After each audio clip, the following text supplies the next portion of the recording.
3 ways to get your emotions under control.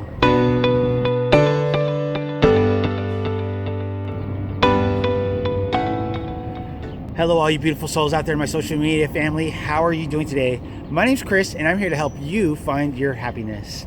In today's video, we're going to be discussing, I can't even talk. We're going to be discussing 3 ways to help you get your emotions under control. Now, I know for a lot of people out there, this is something that's very tough. And I know this because I used to be one of those people that had a very, very difficult time managing my emotions. And what I mean is after all the trauma that I had experienced, right? So one of the things that I've learned is that when things are going good, it's obviously much easier for us to manage our emotions. However, when things start to get troubling in our lives, that's causing us turmoil and causing us to, have these lower vibrational emotions such as fear, hate, anxiety, anger, depression, resentment, regret, whatever it may be, that's when it starts to get really tough to manage your emotions. So therefore, I wanted to give you guys some tips that I have used to be able to get to a point where I am now experiencing a ton of joy, happiness, and inner peace. All right, so let's get started. Tip number 1, consider your physiology. Now, a lot of the times we think that our emotions strictly come from our psychology, right? So therefore, we're constantly in our heads. But one of the things that I learned is that posture has a huge, huge impact on our emotions. Now, obviously, when you see somebody who's feeling down, they're usually hunched over, not all the time, but usually, or if they're not hunched over, they'll at least have their head down, they'll be looking at the ground, and therefore, they're, not really in the moment, like in this now moment.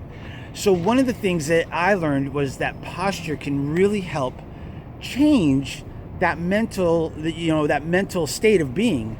So what I do when I'm starting to get into my feels like that, and this is something that I did in the very beginning, is I started to sit up straight in my chair. I started to hold my head up, not in a snobbish sort of way, right? But just hold my head up high and be proud of myself in that kind of a sense where you're holding your head up.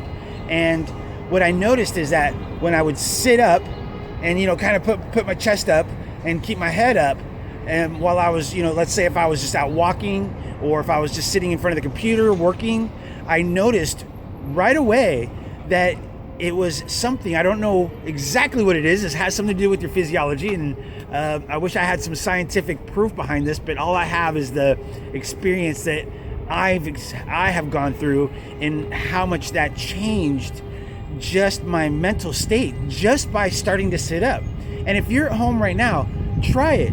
Sit up in your chair, hold your chest up, hold your head up, and you'll notice that it's very difficult to be in that sad or depressed or anxiety state. Now, it might not happen instantly. However, I can tell you through my experience, the more that I did that, the less and less that I started to feel down because I wasn't in that down kind of facing position. So, tip number 2, control your thoughts. Now, this is probably the most important one out of all of these things, is to get your emotions under control, is the way that you're thinking. I know, trust me, I know when you're going through it, how difficult it is to change the way that you're thinking. So if you haven't seen my video before or any of the videos before, I've used what, and I still use it today, what I call the 17-second rule, okay? And that's actually not me, that's Abraham Hicks is the one that I heard this from. And what she states is that it only takes 17 seconds to change the momentum of your thoughts. So therefore, it's very important to, to get out of that lower vibrational thinking, okay? And obviously we're not going to be able to go from being down to being super happy, but what we can do is go from being down to a neutral state. And the way that we do that is by picking, or at least the way that I did it was by picking something in the surroundings that I would be able to say, okay, like let's pick a flower or a car or whatever is in my immediate surroundings, and then I would just start describing what that was.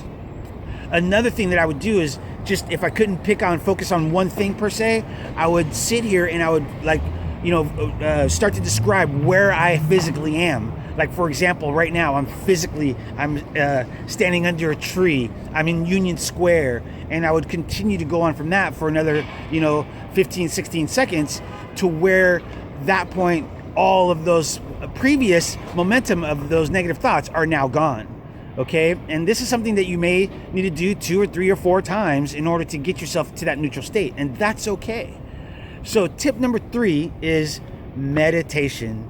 Now, this is something that a lot of people look at very woo-woo type of stuff. However, one of the things that meditation has allowed for me to do is to create that calmness within me.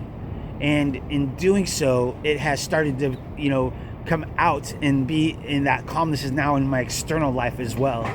So if you're not familiar with meditation, please start to learn it. You can do it as simple as just doing some breath work while you're sitting there. For me, what I like to do is I like to sit at the end of my bed, or I like to sit in my chair, and I'll turn on a frequency for whatever it is. If it's just, I would just want to raise my vibration, or if it's something that I want to, that I'm up in my feels about something, if it's anxiety, or if it's just like not being able to be in the moment, I search a frequency and I listen to a frequency while I sit there, and I just try to, sometimes I can calm my mind, and other times I'm just observing what I'm listening to. But either way, whatever works for you, don't worry about it if you can't calm your mind all the way. All you have to do is just be in a point where you're not allowing yourself to continue to be the thinker and be the observer of those thoughts. And that will definitely help you start finding some happiness and be able to get your emotions under control. So don't forget to smash that thumbs up button, and please share this video with somebody who you think might benefit from it, because we never know when the right words from the right person will hit somebody at the right time and help them find their happiness. Until next time, I'm sending you all much love. Don't forget to subscribe by clicking that button right there on that side right there. And other than that, namaste.